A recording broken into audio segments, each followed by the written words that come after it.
Hai guys, perkenalkan nama aku Helkia Pasca Permana dari kelas 12 MIPA 3, absen nomor 10.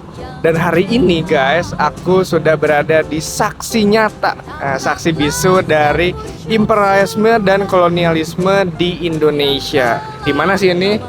Sebelum itu kita bahas dulu kolonialisme dan imperialisme. Apa sih itu imperialisme dan kolonialisme?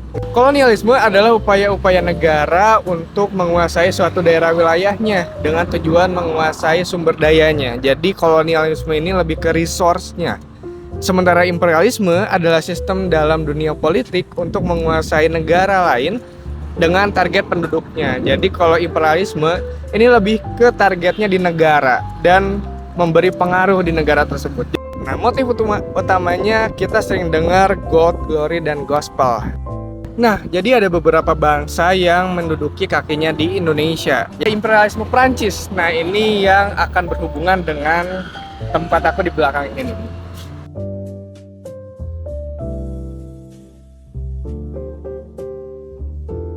Jadi waktu itu karena Belanda kalah sama Prancis, otomatis dong Indonesia jatuh juga ke tangan Prancis. Nah, waktu itu Napoleon itu memilih Daendels untuk mengatur administrasi di Hindia Belanda atau di Indonesia. Nah, kebijakan Daendels ada banyak banget, seperti membenahi korupsi, lalu membagi Jawa menjadi beberapa prefektur. Lalu kebijakan lainnya ada memindahkan ibu kota dari Krapyak. Nah, jadi waktu itu ceritanya Krapyak itu sering kebanjiran guys, gara-gara hujan. Dan waktu itu Daendels menyuruh Bupati Bandung untuk segera memindahkan ibu kotanya karena sudah sangat tidak strategis.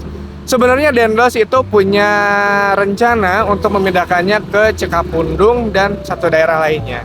Cuma sebelum Daendels mengirim suratnya ke Bupati, sebenarnya Bupati sudah memilih lebih dahulu tempat yang jauh lebih strategis, yakni di sebuah lahan yang kosong, terus di dalam hutan, dan dekat dengan teras Cikapundung. Yakni itu menjadi menjadi poin plus karena ada sumber mata air di sana. Nah, dan akhirnya Daendels dan Wiranata Kusuma II selaku Bupati Bandung itu jalan-jalan. Dan akhirnya ketika Daendels melihat, wah ini tempatnya sangat strategis nih. Akhirnya dia menancapkan tongkatnya di sini. Dan saat itulah ini menjadi titik 0 km kota Bandung. Dan Daendels juga berbicara kepada bupatinya.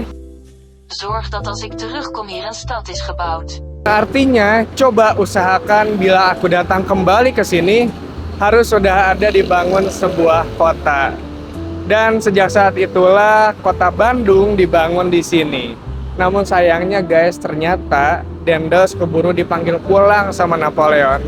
Jadi Daendels tidak bisa ikut menyaksikan perkembangan kota Bandung. Guys, itu dia imperialisme dan kolonialisme di Indonesia, khususnya di kota Bandung. Jadi ini menjadi saksi di mana kita pernah mengalami yang namanya imperialisme dari bangsa-bangsa yang lainnya. Dan saya Helkia Pasca Permana undur diri, sampai jumpa di tugas selanjutnya. Dadah.